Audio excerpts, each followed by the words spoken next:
All right.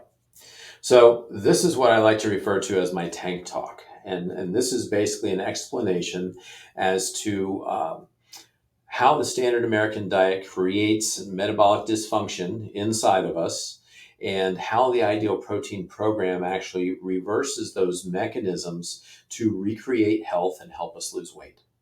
So this is the way that I understand human physiology these days. So our body has three fuel tanks. We've got a carbohydrate tank, we've got a fat tank, and we've got a protein tank. So all three macronutrients can be broken down and used in our body as fuel if we want to. Stored carbohydrate energy is known as glycogen. And glycogen is stored all over our body, directly inside our muscles for quick access and use.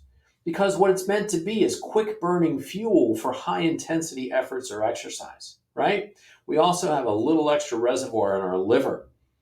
But what that means is that your body's ability to store carbohydrate energy or glycogen is actually finite.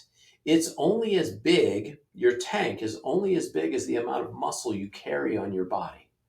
So the average individual can carry about 1,200 to 2,000 calories of carbohydrate energy inside their body at any one time. And what that really means is that big professional football players and bodybuilders, well, they're carrying about 2,000 calories around in their tanks, but the rest of us mere mortals are probably down around 12 to 1,500 calories of carbohydrate energy our body is able to store. And that's not a whole lot if we actually think about that. Conversely, our fat tank, well, our fat tank's our fat tank. And, the way I like to put it, the perspective I like to give you is I want you to stop and think of the man or woman who wins a marathon. Not everybody who's running in it, but the man or woman who actually crosses the finish line first and gets the tape, right? So, what do they look like? Well, if you're picturing them properly, they're probably the leanest athletes on the planet. Skinny, they've got almost, it looks like they've got no body fat. Even those individuals, at a minimum, are carrying around 30,000 calories of fat fuel on their skinny little bodies. So the rest of us, well, the way I like to say it is, we're just carrying more. But let's stop and think about that.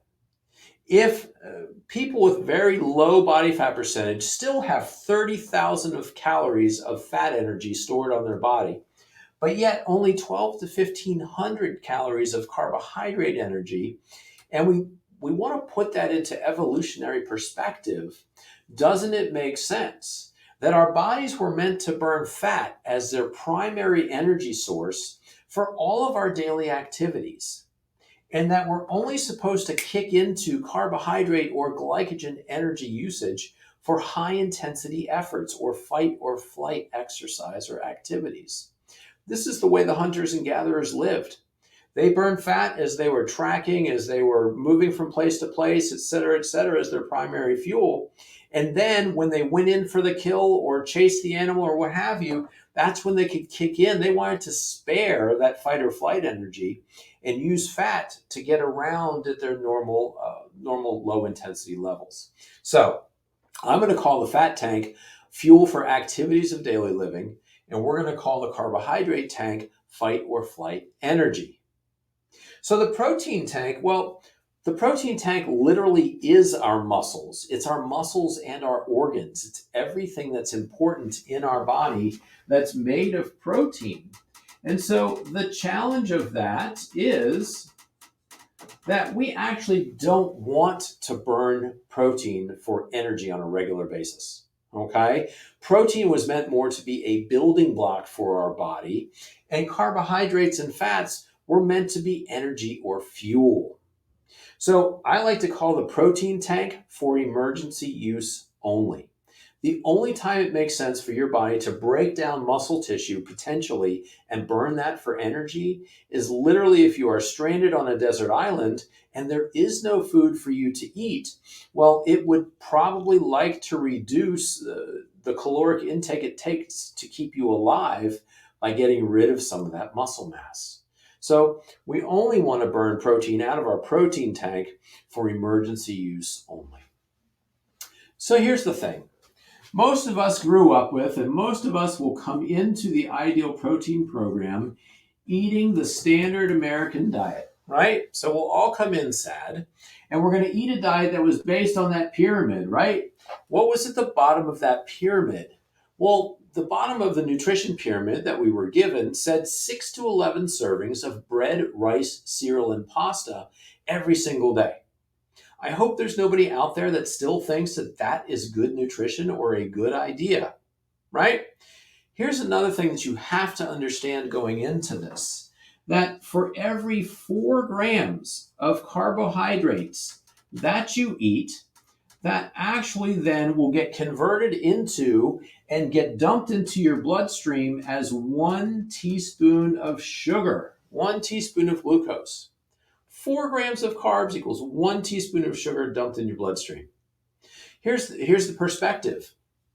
In your body, you've got 5 liters of blood coursing through your circulatory system. And in order for your blood sugar to register 100 on a blood meter, if you're in America, because we do it that way, 100 mg/dL, in order for it to register 100, there's only supposed to be 1 teaspoon of sugar in your entire circulatory system. That's normal blood sugar. So let's eat a slice of bread, right? Average slice of bread, 20 average grams of carbs per slice. So we'll do the quick math. 20 divided by 4 equals 5 teaspoons of sugar that get released into your bloodstream just from eating that piece of bread. And if you had a sandwich, let's just double that to 10 teaspoons of sugar coming from the bread in your sandwich, much less any other carbs that you had, right? So goes to say that when we come into the program eating the standard American diet, the standard American diet is very carb heavy, high in carbs, low in protein, really. And if you're eating a healthy standard American diet, it's low in fat. And if you're unhealthy, then it's high in fat. But so what ends up happening is we eat all those carbs and immediately glucose floods our bloodstream and our blood sugar rises and goes up. Maintaining normal blood sugar is one of your body's highest priorities as it's trying to maintain balance, or what we call homeostasis. So it wants to keep you breathing, it wants to keep your blood pumping, and it wants to maintain normal blood sugar, because if you let your blood sugar run high for too long, it has the potential to damage so many different tissues, from the insides of our blood vessels to our nerve endings, creating blindness and peripheral neuropathies and things like that in diabetics. All of those diabetic complications come from high blood sugar. So your body has a great system to try to maintain normal blood sugar, especially when it goes up. And when your blood sugar goes up, your pancreas secretes a hormone known as insulin, right? We've all heard of insulin. Insulin comes out and it gets all of that excess blood sugar from your blood, and it says, hey, let's get it out of the blood and let's put it somewhere. It wouldn't make sense from a survival standpoint if it just let you eliminate it from your body. So that's why we're not going to pee or poop out the extra energy that we've taken in. So your body's going to want to store it away for later. So the first place insulin is going to check to go ahead and store this excess carbohydrate energy is going to be your carb tank. It's going to check your muscles and check your liver and say, hey, do we got any room in there? Well, most likely, if we've been eating a high carbohydrate diet consistently, day after day, hour after hour over time, that tank is either just a little bit empty or it's all the way full. And so when that carb tank is full, since it's so small, then the next thing that insulin is going to do is it is going to convert those excess carbohydrates in your blood, and it's going to convert them into something called triglycerides. Right? We've heard of triglycerides, right? That's what our doctor's concerned about in our blood, having high triglycerides. So insulin will convert excess carbohydrates into these things called triglycerides and then store them away in our fat tank for long-term fuel storage. Right? So that's why insulin is known as the fat storage hormone. So the challenge of this is again, if we keep doing this day after day, week after week, month after month, that chronic overconsumption of carbohydrates is going to create a situation in our body of a tolerance level. Your body is going to develop a tolerance to the hormone insulin, and insulin is not going to be as effective as it used to be. So what then ends up happening is your body, your pancreas is forced to secrete more and more insulin to try to control that high blood sugar. And that's what we're going to now call hyperinsulinemia, a situation where your body is producing so much excess insulin to keep your blood sugar in that normal range, right? Not only is insulin the fat storage hormone, but the second biggest thing that insulin does, as far as this is concerned, is if insulin is present in your bloodstream, it will actually put a lock on your fat storage tank, and it will not allow you to access and burn stored fat for fuel. So when we're in a high carb environment for a long period of time, our body is going to be over-secreting insulin in order to handle all of that stuff, which creates fat storage, and it stops your body from burning fat. This is where I found myself. This is what I managed to do to my metabolism, but I had no context for it and I didn't understand. This actually, in this box, everything that we just talked about, we now have a name for it. And you know what that name is? That name is insulin resistance.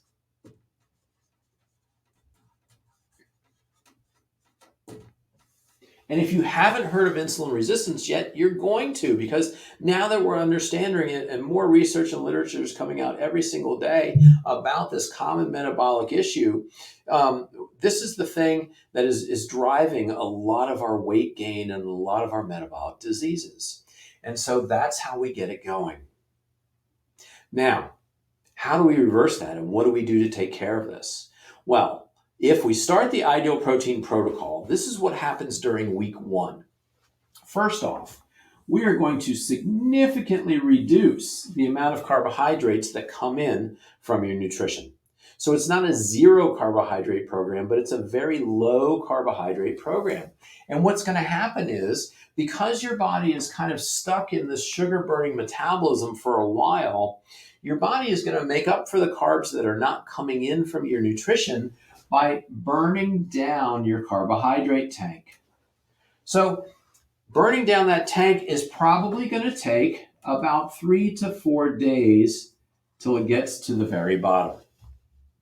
Those 3 to 4 days in phase 1 in that first week are going to be the hardest days that you have to get yourself through. So as our body is stuck in sugar burning and we're restricting sugar or carbs, trying to get it to burn out its reserves, it's going to rebel against you. And you may or may not have some things come up, which your coach is going to be able to help you with. But after about 3 to 4 days, when your glycogen tank empties itself out, the carbs have really stopped coming in big quantities. Well, now your body does not have to secrete that insulin anymore to take care of your high blood sugar. So our insulin level is going to come back down in a normal and a low range. But your body is going to need energy, and it's going to have to try to figure out an alternate source. It's been stuck in sugar burning for so long. Now it has to figure something else out.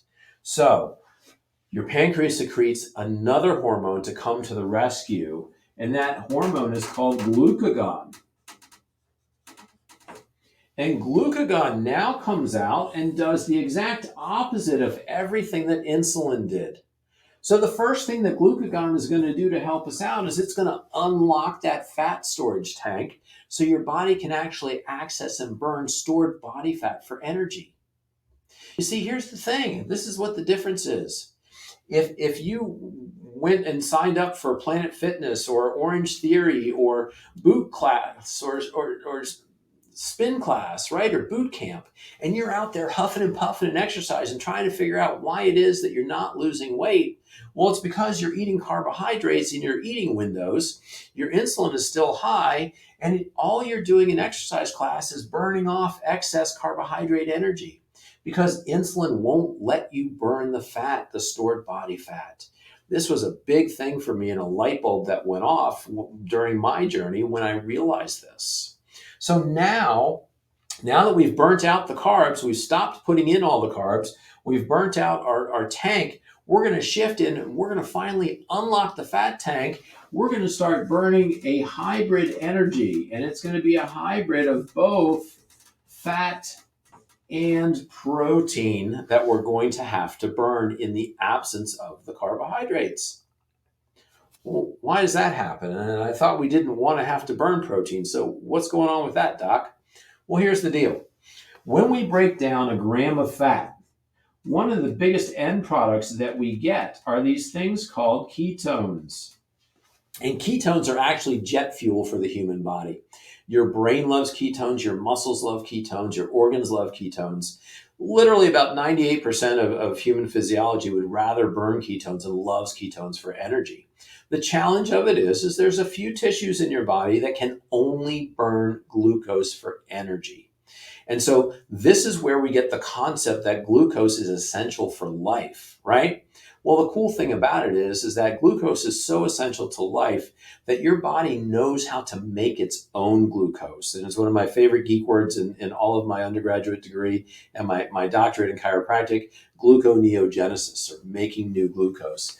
So that's why we start burning protein as part of our energy, so that by breaking down protein, we can make some glucose for that little portion of your brain and your red blood cells and a couple other things that just can only burn glucose for fuel.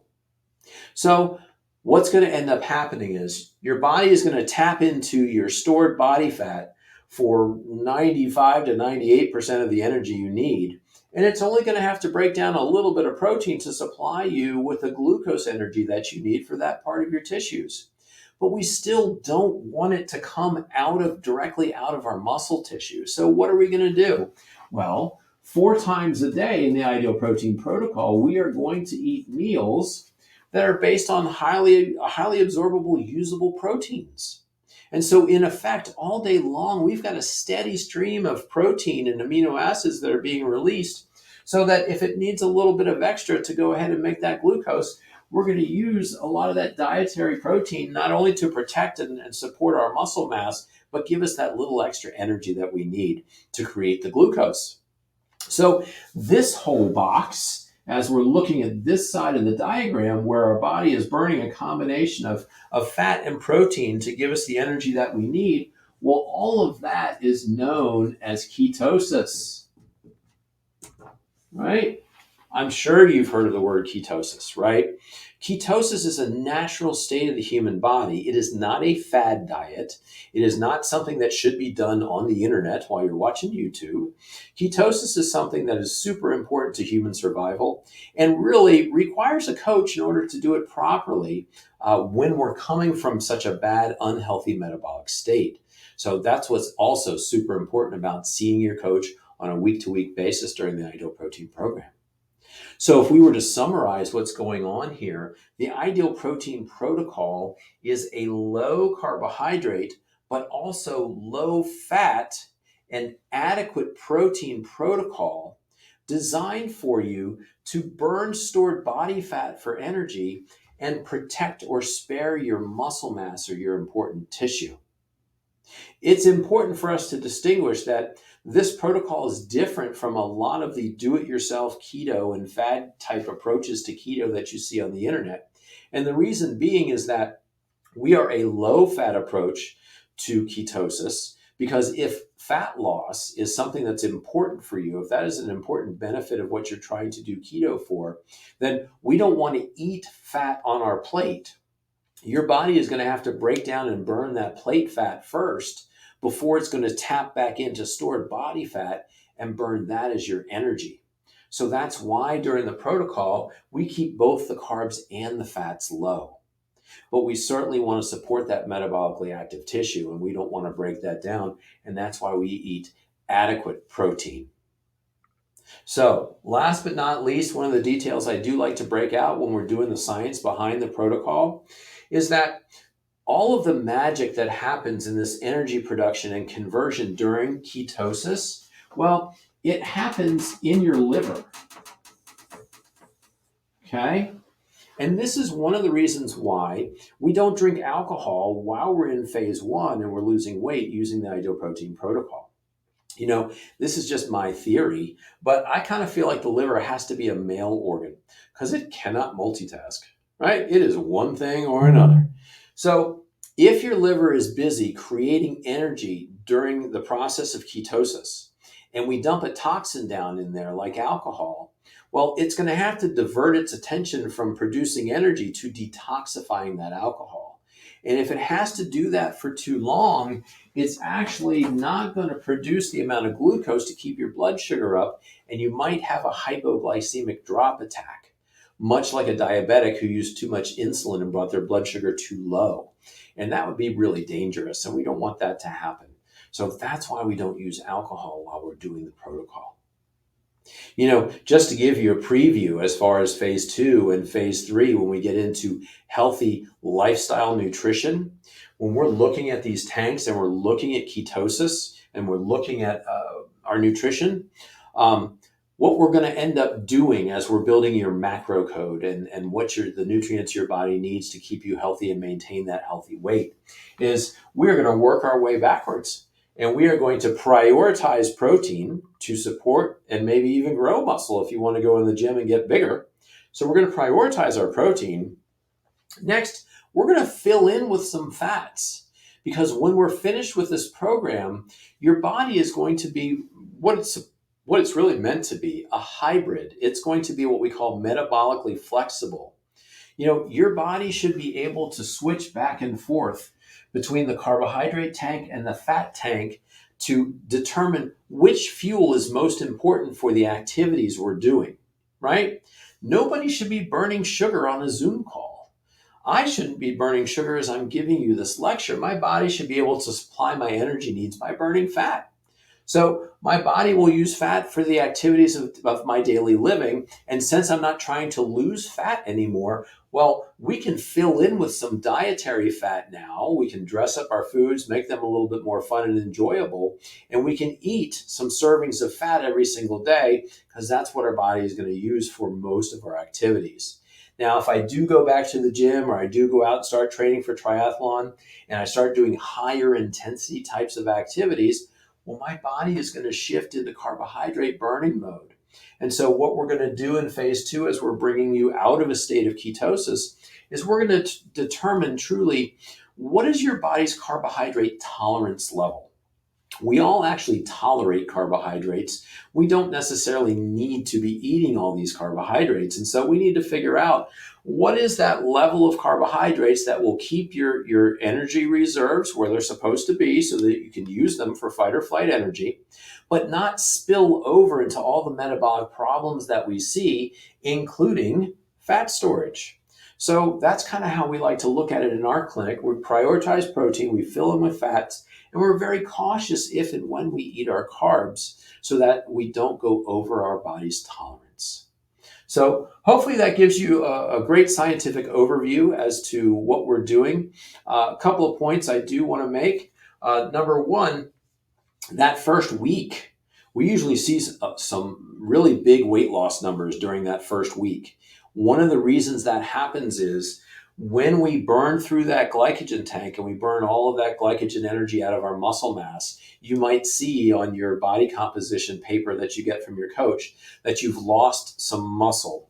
Well, that's fake news. Don't worry about it, right? You didn't lose any actual muscle. We just drained the stored carbohydrate and the water that was stored in there with that carbohydrate. We drained that out of your muscles. So you're going to lose anywhere from 2 to 5 pounds or maybe even more depending on how big your muscle tank is. Next, after we get insulin back down in the basement after those first 3 to 4 days and it's very low, when insulin is in charge of your metabolism, it tells your body to retain any extra sodium that you've been eating. And when we retain excess sodium, we actually get ourselves full of bloat water and our blood volume increases. Okay. So now that insulin's in the basement and glucagon has come out to save the day, and glucagon is in charge of our metabolism, glucagon tells your kidneys to release any excess sodium that comes in. So during that first week, we're also going to flush our bloat water. And a lot of people might see their blood volume and therefore your blood pressure actually decrease as early as week 1. So that's why now that creates a need for sodium, which you're going to need to talk to your coach about as we're going through the protocol to make sure that you've got the spark plugs. Sodium is the spark plug for hydration and a lot of different processes in our body. Sodium, potassium, magnesium, we need to pay attention to while we're in protocol. But that's for your coach to take care of you. Most people who don't feel good during ketosis are not balancing these electrolytes and don't understand this. And so if you've had the experience in the past where you didn't feel great while you were in ketosis, you should feel amazing. You should have all the energy that you should ever need. You should not have any brain fog. I found my anxiety and depression lessened and decreased. My aches and pains started to decrease and go away as my body became less anti-inflammatory. My gastrointestinal system cleared up as the inflammation in my GI tract went away, and lots of other things. So if you're not feeling amazing when you're in phase 1, ask your coach about that and ask them how to help you balance your electrolytes so that you are firing on all cylinders. I hope you got something out of this. Thank you so much for joining us.